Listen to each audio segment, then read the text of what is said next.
آج ہم علامہ اقبال کے حوالے سے خودی کے مضبوط ہونے اور خودی کے کمزور ہونے پر بات چیت کریں گے۔ ایک شے جو خودی کو کمزور کرتی ہے، ایسے کئی اعمال ہیں جو خودی کو کمزور کرتے ہیں، ان میں سے ایک ہے سوال کرنا یا مانگنا، بیگنگ کرنا۔ علامہ اقبال نے بیگنگ کے لیے جو الفاظ استعمال کیے ہیں اپنی شاعری میں، وہ ہیں گداگری یا گداگر یا دریوزہ گر یا طالب، اس طرح سے بعض دوسرے الفاظ استعمال کیے ہیں۔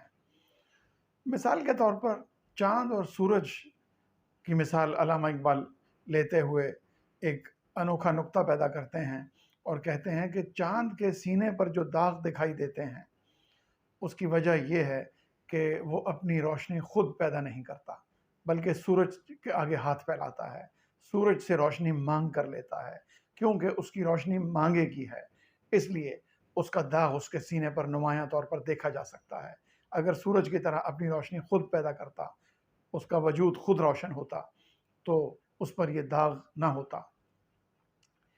ایک طرف تو وہ آسمان میں چاند اور سورج کو دیکھ کر یہ نقطہ پیدا کرتے ہیں، دوسری طرف پروانے اور جگنو کے حوالے سے وہ یہ کہتے ہیں بانگ درا میں، پروانہ ایک پتنگا، جگنو بھی ایک پتنگا، یہ روشنی کا طالب، وہ روشنی سراپا۔ تو پروانہ تو روشنی کا طالب ہے اور وہ شمع کے گرد طواف کرتا رہتا ہے، لیکن دوسری طرف جگنو وہ سراپا روشنی ہے، اس کا وجود روشن ہے، اس لیے اسے شمع کے گرد طواف کرنے کی ضرورت نہیں۔ تو ایک روشنی کا طالب ہے، روشنی کا دریوزہ گر ہے، روشنی کا گداگر ہے، جبکہ دوسرا یعنی کہ جگنو وہ خود روشنی پیدا کرتا ہے، اس کا وجود روشن ہے۔ اسی طرح ایک اور جگہ پہ بال جبریل میں جگنو اور پروانے کے حوالے سے اقبال نے کہا ہے، ان دونوں کا ایک مکالمہ ہے جس میں پروانہ جگنو سے کہتا ہے، پروانے کی منزل سے بہت دور ہے جگنو، کیوں آتش بے سوز پہ مغرور ہے جگنو۔ یعنی پروانہ جگنو کو یہ طعنہ دیتا ہے کہ تمہاری جو آگ ہے، تمہاری جو روشنی ہے، اس میں حرارت نہیں، محض تمہارے پاس روشنی ہے۔ تو جواب میں جگنو یہ کہتا ہے، اللہ کا سو شکر کہ پروانہ نہیں میں، دریوزہ گرے آتش بیگانہ نہیں میں، کہ یہ اللہ کا شکر ہے کہ میں تمہاری طرح روشنی کے لیے کشکول لے کر در بدر نہیں بھٹکتا، ایک شمع اور پھر دوسری شمع کے گرد طواف نہیں کرتا، بلکہ میرا خود وجود روشن ہے۔ اسی طرح ایک اور نظم ہم دیکھتے ہیں ضرب کلیم میں، سوالی ہونے کے حوالے سے یا طالب ہونے کے حوالے سے، وہ نظم کا عنوان ہے طالب علم۔ یعنی اقبال کی نظر میں ہر وہ شخص سوالی اور دریوزہ گر یا گداگر ہے جو اپنی ذاتی کوشش، اپنی پرسنل ایفرٹ سے کچھ حاصل نہیں کرتا، بلکہ دوسروں کی ایفرٹ سے حاصل کی ہوئی چیزیں سمیٹ لیتا ہے۔ ایسا شخص گداگر براہ راست مانگنے والا بھی ہو سکتا ہے اور چھیننے والا بھی ہو سکتا ہے، اور فریب دے کر مال، دوسروں کا مال حاصل کرنے والا بھی ہو سکتا ہے۔ خیر، تو ظاہر ہے طالب علم ہونا تو کوئی بری بات نہیں اور اقبال اسے پسند کرتے ہیں، لیکن ایک شخص ہمیشہ طالب علم ہی رہے اور وہ سوال ہی بنا رہے اور خود کبھی علم پروڈیوس نہ کر سکے، اور کتاب خواں تو ہو، کتاب پڑھنے والا تو ہو، لیکن کتاب لکھنے والا نہ بن سکے، تو علامہ اقبال اس کے حوالے سے کہتے ہیں ضرب کلیم میں، خدا تجھے کسی طوفان سے آشنا کر دے، طالب علم کو مخاطب کر کے کہتے ہیں، خدا تجھے کسی طوفان سے آشنا کر دے کہ تیرے بحر کی موجوں میں اضطراب نہیں، تجھے کتاب سے ممکن نہیں فروغ کہ تو کتاب خواں ہے مگر صاحب کتاب نہیں۔ تو صرف کتاب خوانی پوری زندگی انسان کرتا رہے، یہ ایک طالب علم کے لیے یا کسی علم کو جو حاصل کرنا چاہے اس کے لیے محض طالب علم بنا رہنا کافی نہیں ہے۔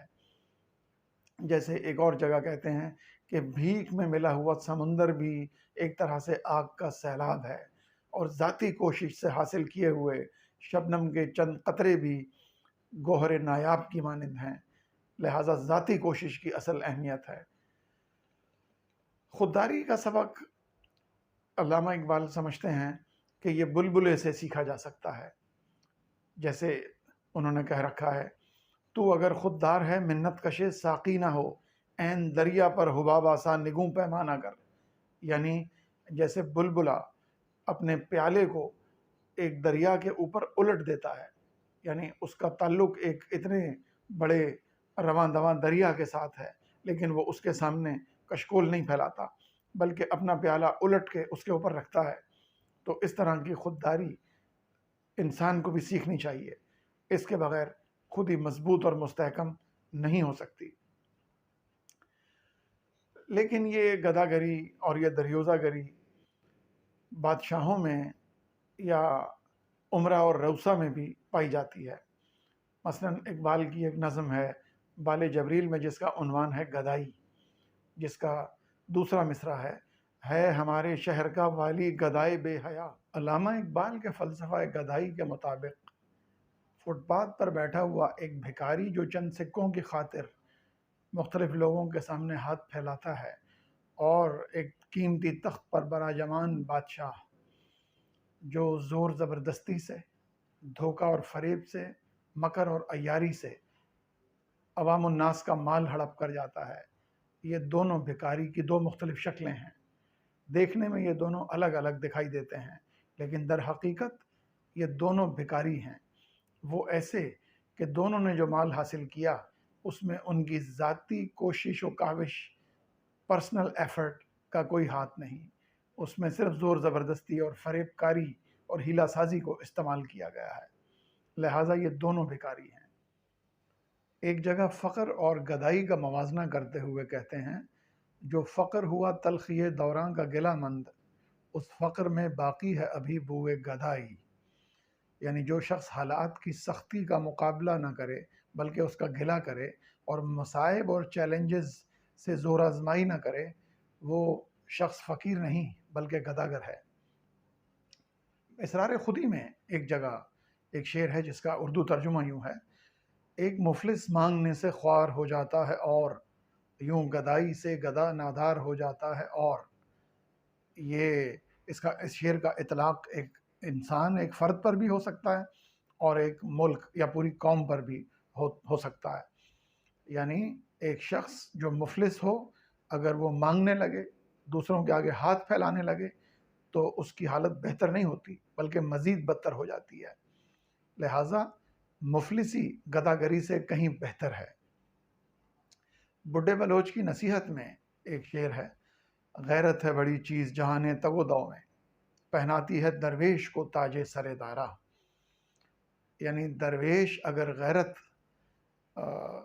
پر عمل کرے اور لوگوں کے سامنے دستے سوال دراز نہ کرے تو وہ سمجھیں کہ اس کو تاج سر دارا، اس کو دارا کا تاج نصیب ہو جاتا ہے. لیکن اگر دارا میں بھی غیرت نہ ہو تو اس کا تاج محض مسخرے کی پھندنے والی ٹوپی سے زیادہ حیثیت نہیں رکھتا. گداگری کے موضوع کے حوالے سے ایک اہم نظم بانگ درا میں ہے جس کا عنوان ہے دریوزہ خلافت، یعنی بیگنگ فار دا کیلیفیٹ.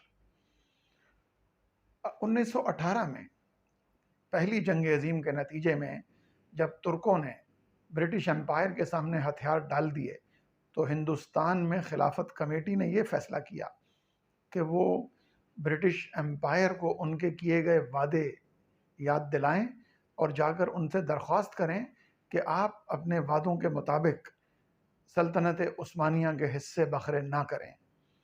اس موقع پر علامہ اقبال نے ایک نظم لکھی جس کا عنوان تھا دریوزہ خلافت، جس کا بھی ہم ذکر کر رہے تھے.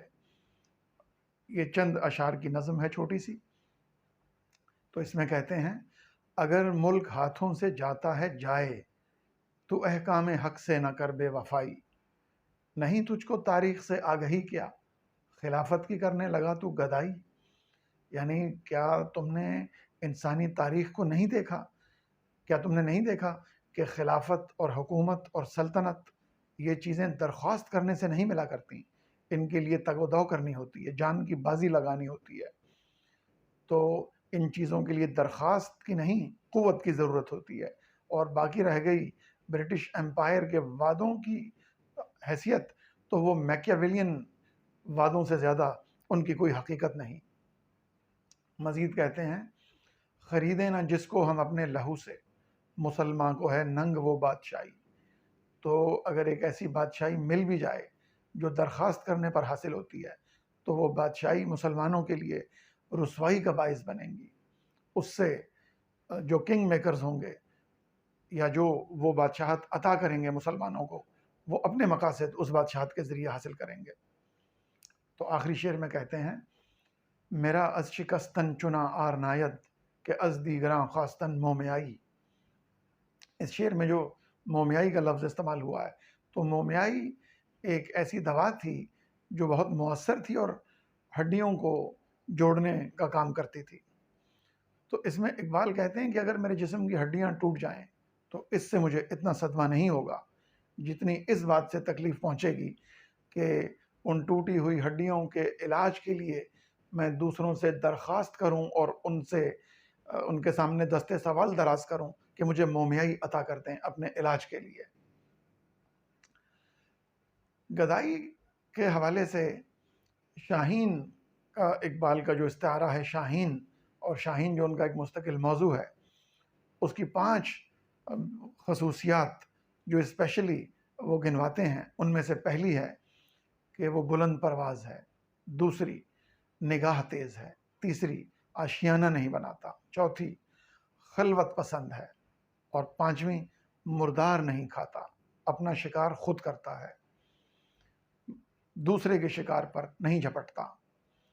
تو یہ جو 5ویں خوبی ہے کہ وہ اپنا شکار خود کرتا ہے، یہ دریوزہ گری کی یا گداگری کی شدید نفی ہے۔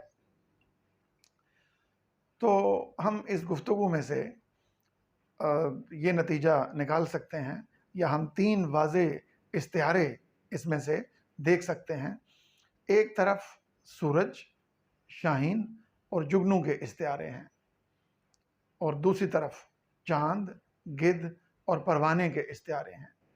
تو اقبال 3 پازیٹیو استعارے ہمارے سامنے رکھتے ہیں: سورج جو اپنی روشنی سے چمکتا ہے لہٰذا اس پر کوئی داغ نہیں، شاہین جو اپنا شکار خود کرتا ہے، اور جگنو جو سراپا روشنی ہے، اور دوسری طرف چاند جو مانگے کی روشنی رکھتا ہے اور اس کے سینے پر داغ ہیں، اور دوسری طرف گدھ جو اپنا شکار خود نہیں کرتا، جو ڈرپوک ہے اور جو سست اور کاہل ہے اور جو مردار پر گرتا ہے، اور اسی طرح پروانہ جو اپنی روشنی خود پیدا نہیں کرتا بلکہ کشکول لے کر شمع کے گرد چکر کاٹتا رہتا ہے۔